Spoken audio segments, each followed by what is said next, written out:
Let's get started. I want to welcome people to this week's Monday Strategic Update here at LaRouche PAC. I'm Susan Kokinda in the Midwest, and tonight I'm joined by Bob Ingram out in San Francisco. Tonight we're going to be launching our coverage and our discussion of the upcoming COP26 climate change conference, which is convening in Glasgow, Switzerland, and as we've noted, conveniently convening on Halloween. I think tonight's presentation is going to shock people, because if you think what we've been looking at in terms of the Green New Deal and the $3.5 trillion of helicopter money, which the Biden collective is trying to dump through this so-called infrastructure Green New Deal bill. If you think that's bad, you haven't seen anything yet, because what is being planned or intended as the outcome of this COP26 conference is going to exacerbate every aspect of the economic collapse in the United States and in the world, if it is allowed to go forward. But too often when people think about this, they think about it from the standpoint of the money being spent in the domain of, oh, this is some version of socialism. They're going to be giving a whole lot of money to a whole lot of people so that they don't have to work, or so that they can compete with us. And it falls under the rubric of this really kind of simple idea of socialism. I've got news for you. It's much worse. It's fascism, because what you're actually looking at is a global financier elite, which has cannibalized and parasitized the physical economy to the point that it begins to cannibalize and parasitize the ability of human beings to actually live in order to maintain their control over the world. This is something that LaRouche PAC and the organizations which Lyndon LaRouche founded over the decades has been so singularly focused on this question of the environmentalist movement, and the fact that this is indeed a modern form of fascism. And I want to actually share the screen in a moment of something that actually our speaker tonight, Bob Ingram, posted on the occasion of the death of Prince Philip not too many months ago. But this is a very famous picture that we used over and over again in the 1980s, 1990s, and into the 21st century. This, of course, is the logo of the World Wildlife Fund, but the panda, in truth, is really not all that cute, because the intention of these environmental movements, again, is the actual fascist destruction of sovereign nations and of populations.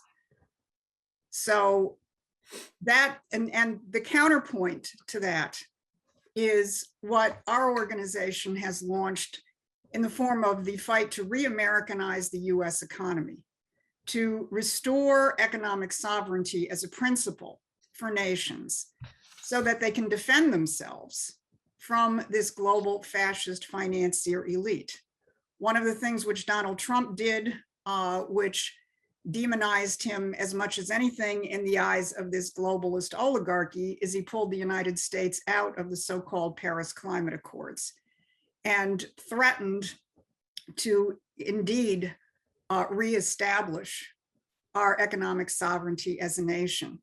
So I'm going to share the screen one more time, because I want to share with perhaps some of our new viewers the resolution which we are organizing around to re-Americanize the US economy, and encourage everybody who is on this call now and everybody who may be subsequently watching it on YouTube to take this resolution, to study it, to organize around it, and to build a very powerful movement of American citizens who see the real dangers that we're facing, not just the deployment of money.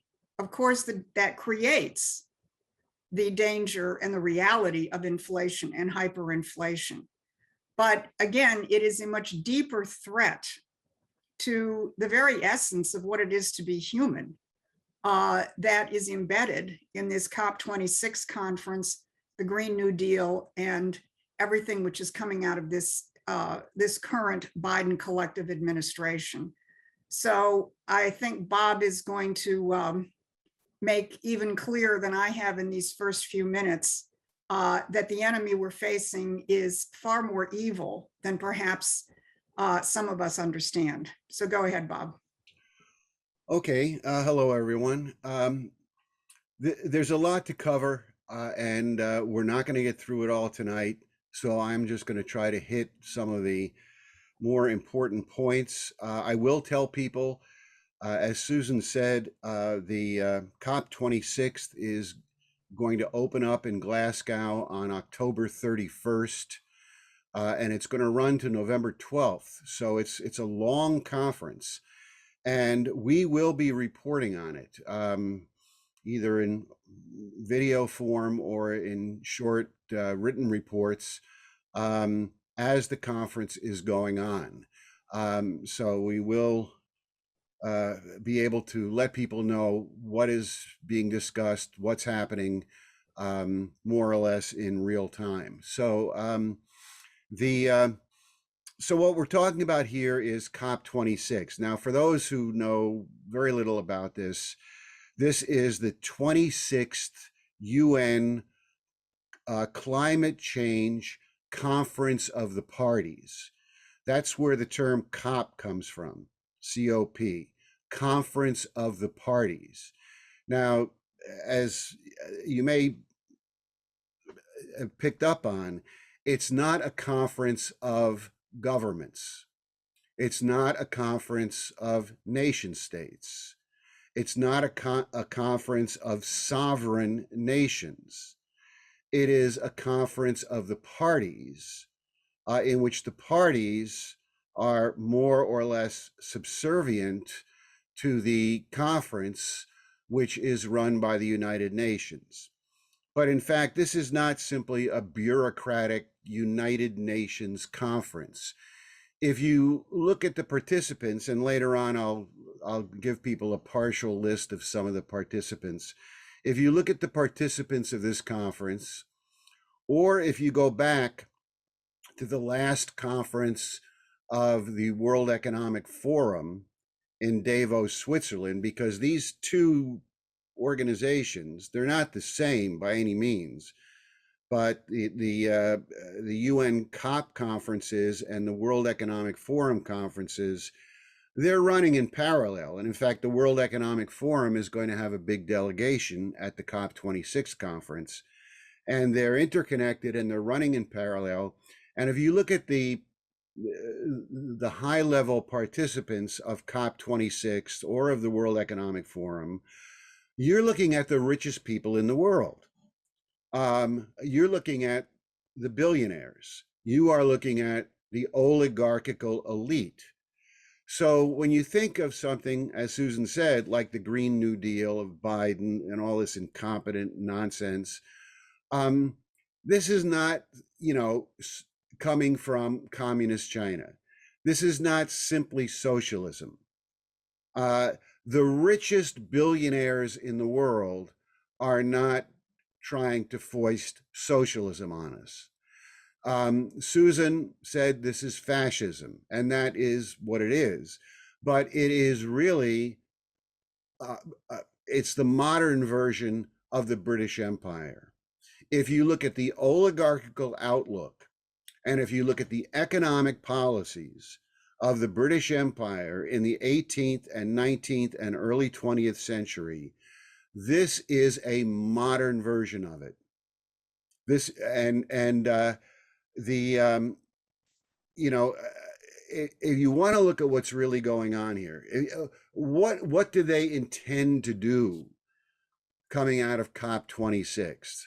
The agenda is to take a giant step towards the elimination of national sovereignty, which was also the agenda of the World Economic Forum, the elimination of national sovereignty, the destruction of national economies, and the killing, the outright murder of hundreds of millions, if not several billion people.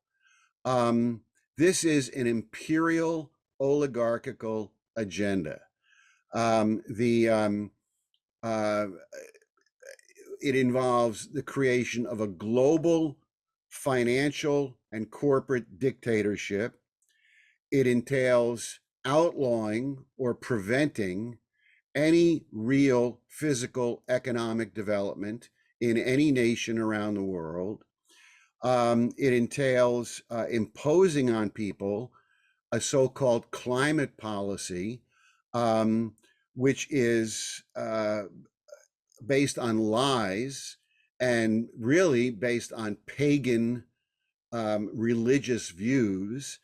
It entails silencing all dissenting or contrary views as to climate and the environment and everything else. And it entails a direct attack on the founding principles of the United States of America, as enunciated in the Declaration of Independence and in the preamble of the United States Constitution. This is what COP26 really is.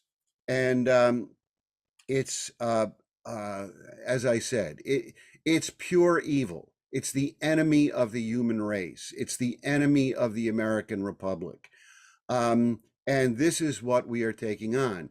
Now, what I will say is what I'm going to get to a little bit later, is that, some people might have the idea that this is some overwhelming monstrosity, some overwhelming global power structure, which we're helpless against. And nothing could be further from the truth. As Susan referenced, in 2017, Donald Trump withdrew us from the Paris Climate Accords, which were the famous climate accords that were agreed upon in 2015 at COP21, and which the Obama administration signed on to. Trump withdrew from that. And he demonstrated to every nation in the world that if you are a sovereign nation, you don't have to go along with this. You don't have to accept it. But it is also the case that as we, move into, as we move towards the COP26 conference at the end of this month, that reports are coming out everywhere that they're running into gigantic problems. At this point, it is almost certain that President Xi Jinping of China will not attend. There is a very good chance that that Vladimir Putin of Russia will not attend. There is a very good chance that Modi, the leader of India, will not attend. This is not certain yet, but rumors are circulating everywhere. Now, if China doesn't attend, if India doesn't attend, if Russia doesn't attend, this throws a gigantic, monkey. It's beyond monkey wrench. This poses a gigantic problem to the organizers of COP26. And all over the world, as the reality of what is now the agenda, the reality of these climate, of these carbon cutbacks and all of this, the energy crises, as this begins to set in, we're seeing country after country saying, we can't go along with this. And there's fights going on in countries all over the world as people begin to realize that implementing what is being demanded of them implementing this will be national suicide, will be economic suicide. And countries and governments are going, whoa, we're not prepared to go down this path.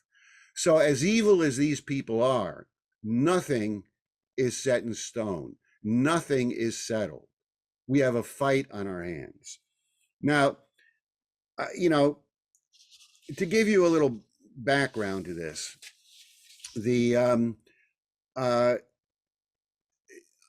this push to use the United Nations as the vehicle through which the oligarchy can impose this genocidal climate policy on the human species. This really was established or took off in 1988. Now, obviously, the environmentalist movement, the green movement, all of this, goes back further. It really, in the United States, it goes back to the 1960s and 1970s. It comes out of the counterculture. It comes out of the Haight-Ashbury Woodstock generation.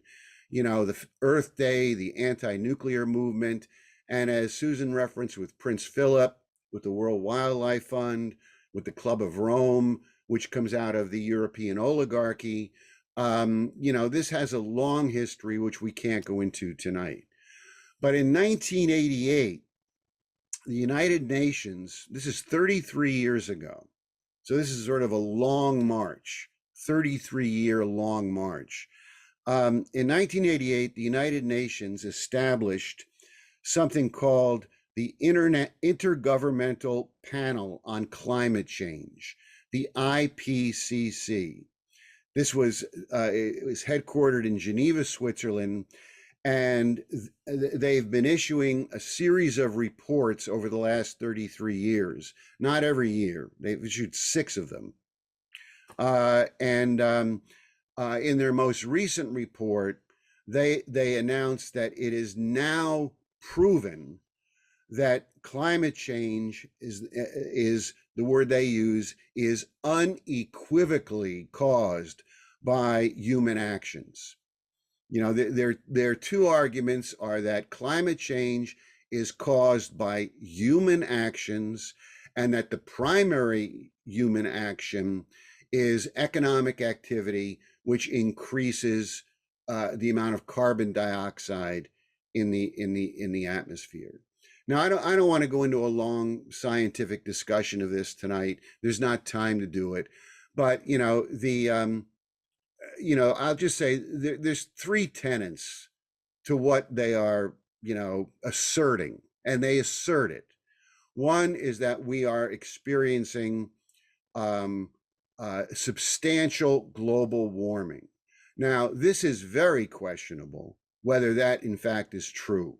There are many scientists who challenge this. I'm not going to make a definitive judgment on that because I'm not a science. But what I will tell you is that when they say all of the scientists agree, all of the evidence is conclusive that we are experiencing the most rapid increase in global warming in tens of thousands of years, hundreds of thousands of years, millions of years, that the science is settled on this, that is just not true. There are hundreds, if not thousands, of scientists in the world who are challenging this. They simply don't get covered in the media. They get censored. They get canceled. They get deplatformed. So their voices are not heard. But leading scientists are saying this is simply not true. So this is very much not a settled question of global warming. That's their first assertion. Global warming is happening.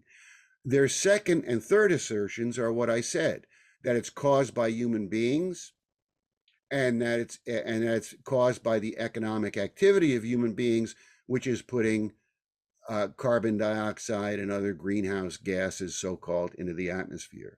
Now, those 2 assertions, that any global warming is caused by human economic activity and that primarily it's caused by this increase in carbon dioxide, there is no evidence of this whatsoever. I don't care what you've read. I don't care what these UN reports say. There is no evidence that carbon dioxide contributes to global warming. Zero evidence. But it is now asserted, and it's asserted as a definitive scientific fact, and really it's accepted by people almost as a pagan religion. We're destroying Mother Earth, et cetera, et cetera. In fact, I tell you, in the lead up to this conference, there's this COP26 conference, there is a huge amount of activity going on. And one of the things that occurred was that on October 4th, there was a conference at the Vatican entitled Faith and Science Toward COP26. And there were hundreds of religious leaders there, and the conference was led by Pope Francis. And they issued a statement coming out of this conference in which they said that the world is called to achieve net zero carbon emissions as soon as possible. Our faiths and spiritualities teach us a duty to care for the environment in which we live. We are not limitless masters of our planet and its resources. We are caretakers of the natural environment. Damage to the environment is a result of the predatory tendency, predatory by human beings, predatory tendency to see the natural world as something to be exploited. We call upon financial institutions, banks, investors to adopt responsible financing for investments. We don't own this planet. It is not ours to do with what we wish, but rather we are the temporary tenants of this planet. Now, I don't know what the hell this is. This is pagan religion, worshiping Mother Earth. We are the temporary tenants of, we have to protect Gaia at all costs. We have to protect Mother Earth. We're damaging Mother Earth. This is paganism. And there's no scientific evidence to back it up whatsoever. So, as I said, in 1988, you had the founding of the IPCC. Then in 1992, the United Nations Framework Convention on Climate Change was created. This is, these acronyms, the UNFCCC. And this was created in 1992 to really escalate the drive towards reducing CO2 emissions.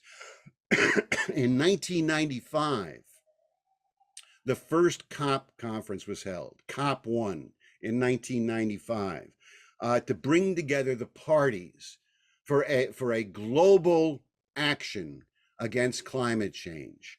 In 1997, at one of the COP conferences, I guess this was COP3, the Kyoto Protocol was adopted, which was the first binding treaty aimed at reducing greenhouse gas emissions. Bill Clinton signed this treaty, but the US Senate rejected it, so the United States was never a party to it. Then in 2015, you had COP21. This is where the famous Paris Climate Accords were signed, which were the most stringent to date. And this set into motion a number of things aimed at zero carbon emissions and what have you. And this set up a mechanism where every country, beginning in 2015, which Obama signed and the Senate ratified, which Trump later pulled us out of. This set up a mechanism where every country who signed this treaty, I think it was like 190 countries or something, came under surveillance, permanent surveillance of whether they were meeting their, this was called nationally determined contributions, NDCs, of reducing carbon emissions, of moving towards a zero carbon society. And every country had to, what they, it's too lengthy to go into it. The intention was that we had to reduce global warming to 2% over, I think 2% Fahrenheit, I believe, maybe centigrade, I think it's Fahrenheit, but 2% over what it was in the 1890s, what they call the pre-industrial era. We had to reduce, climate to that. And of course, the question then is, who's measuring the climate? On what basis are you measuring the climate? But every country in the world who signed the Paris Climate Accords had to agree to this, had to have a plan, and on the steps they were taking. And then later in 2018, the goalpost was changed, whereas now every nation had to adopt a plan to reduce carbon emissions such that there would only be a 1.5 degree increase in global temperatures by, I think, 2050 or something like that. So the Paris Climate Accords of 2015 put every country under this supervisory mechanism in which they were bound to meet these goals, right? Now, the thing about COP26 is that this is the conference at which this all comes up for review. This was supposed to take place last year. It's every 5 years where these, there is a review process. And, but it was postponed last year because of COVID. So this is the conference, COP26, where what the various governments agreed to coming out of the Paris Climate Accords, this now all comes up for review. Have you been naughty? Have you been nice? Have you met your goals in climate emissions, in CO2 emissions, I mean? Why not? And this is the conference at which they intend to impose more stringent goals with greater enforcement on every nation, right? Where you will not have the option of saying we can't meet it. There is going to be an insistence.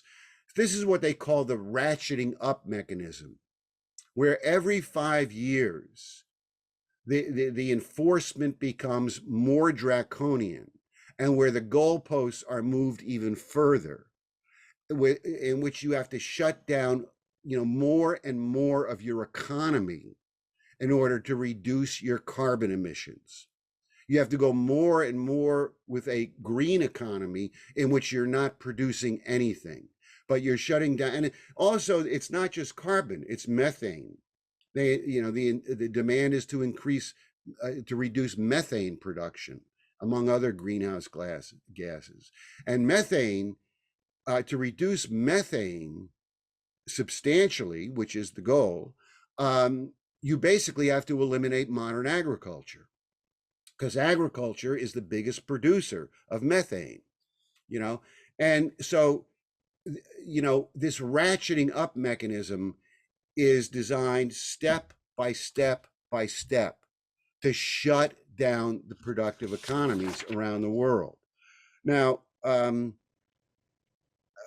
can't go through all of this, but what I'm going to skip to is this question of green finance, because this is a major focus of COP26. It's already been moving forward, right? There have been a lot of conferences over the last several years in which various agencies with various acronyms have been set up. But in September, that is last month, they set up something called the Task Force on Access to Climate Finance. And they have been moving on this very, very aggressively. And the idea here, in fact, just last week, there was a joint conference of the IMF, the International Monetary Fund, and the World Bank, in which they announced a global agenda of green finance. And they're pulling the private banks into this. They have something called the Net Zero Bank Alliance. Last week, last week, JP Morgan Chase announced they're joining the Net Zero Bank Alliance. They've got something called the Glasgow Financial Alliance for Net Zero. The key person involved in all of this, and there are a lot of people involved, but the key person involved is the former head of the Bank of England, Mark Carney, who is also the head of all of this financial discussion at COP26. He is going to be the lead guy at COP26, overseeing and coordinating all of the green finance initiatives. And, without going into a lot of detail, what they are proposing, or what they're already in the process of implementing, is, and they've got agreements on this from the US Federal Reserve, from the European Central Bank, and from, I think, 15 to 20 central banks around the world, and they're pushing hard to get all of them involved, is that all of these central banks and all of the major private banks are going to be pulled into a globalist financial set of agreements in which they will impose a regime in which all loans, all finance will be tied to reduction in carbon emissions, will be tied to green prescriptions, green requirements. And I mean this literally, and this is already happening, where if you want to get a loan to drill an oil well, you're being refused the loan because this will increase carbon emissions. If you want to get a loan to, open up a coal mine, you're refused the loan because this will increase carbon emissions. But this is just the beginning. Everything is going to be tied to this. You want to have a cattle ranch and it's going to increase methane, no loan. You want to have a trucking company and put trucks on the road, which will increase carbon emissions, no loan. This is not a fantasy. This is not far-fetched. This is now being done.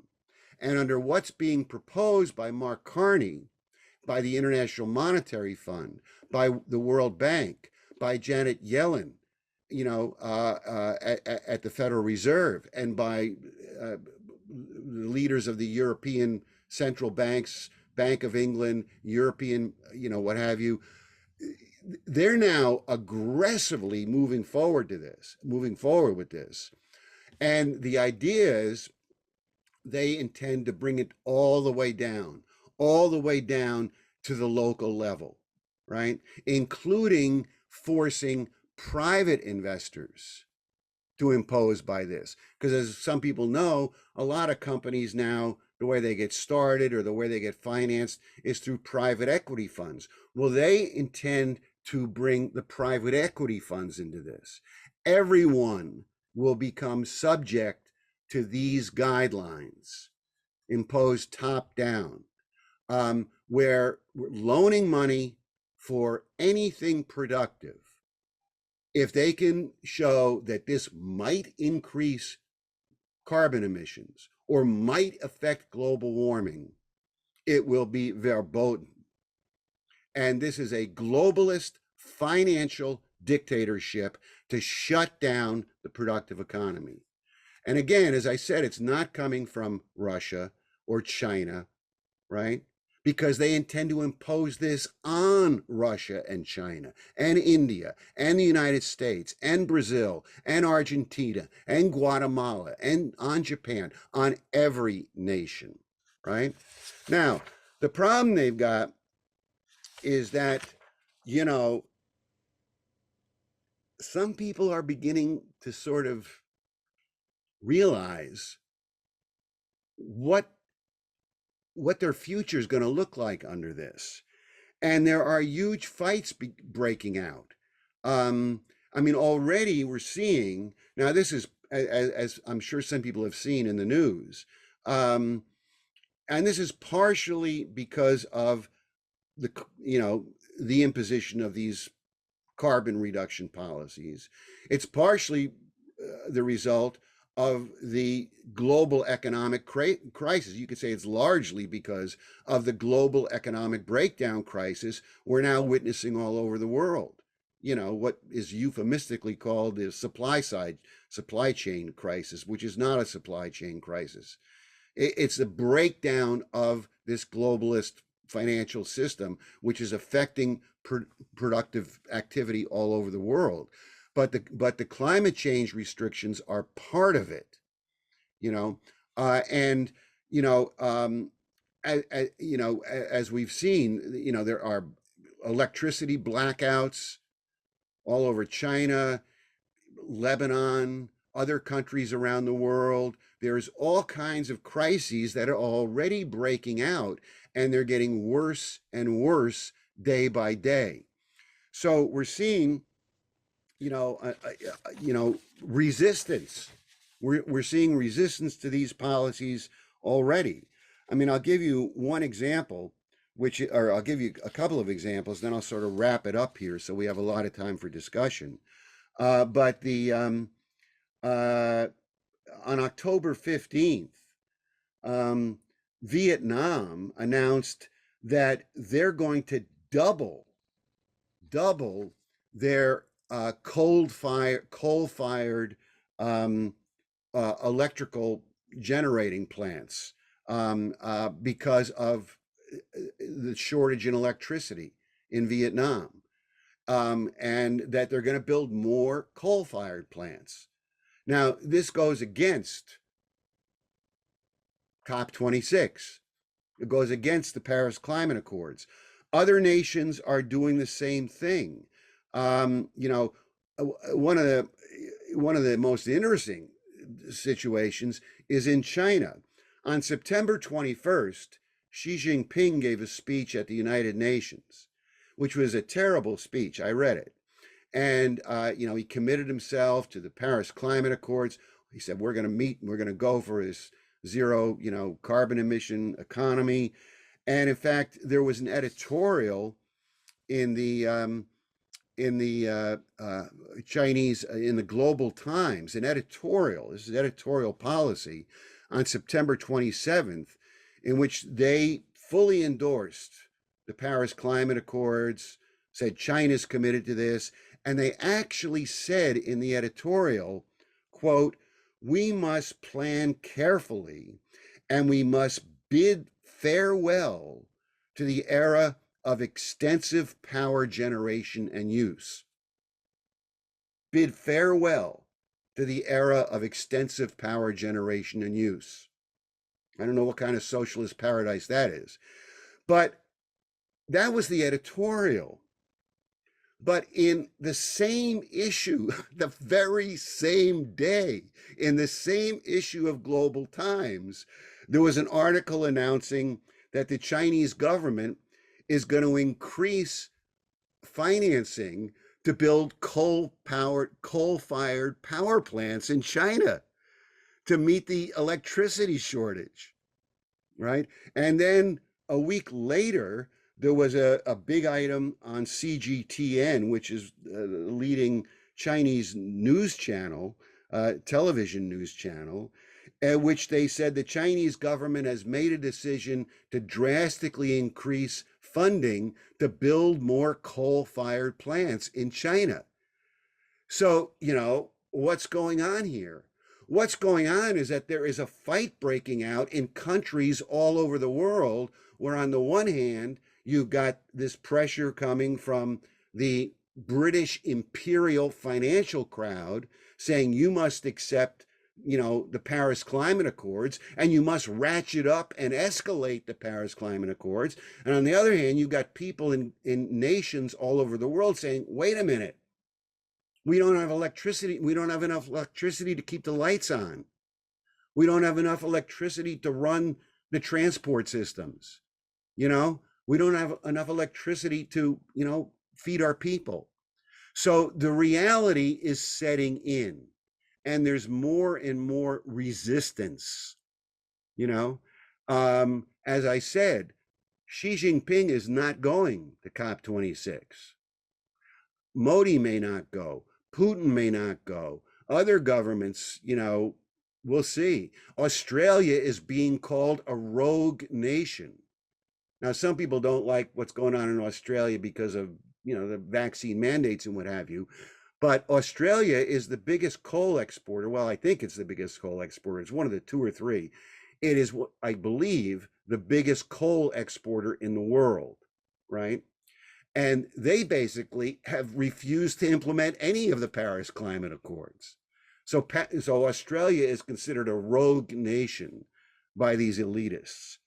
And in fact, there was a funny item in the London Guardian 3 days ago entitled Climate Talk But No Action Irritating the Queen, in which they report that Queen Elizabeth II is extremely irritated because she says a lot of world leaders are doing a lot of talk about climate, but they're not implementing the policies needed to stop climate change. And apparently she's really unhappy with this, as are her son Prince Charles and her grandson Prince William. So look, there's a lot more a lot more I could say, but I want to leave this open. Now Biden is going along with it. Biden is going to COP26. John Kerry is going to COP26.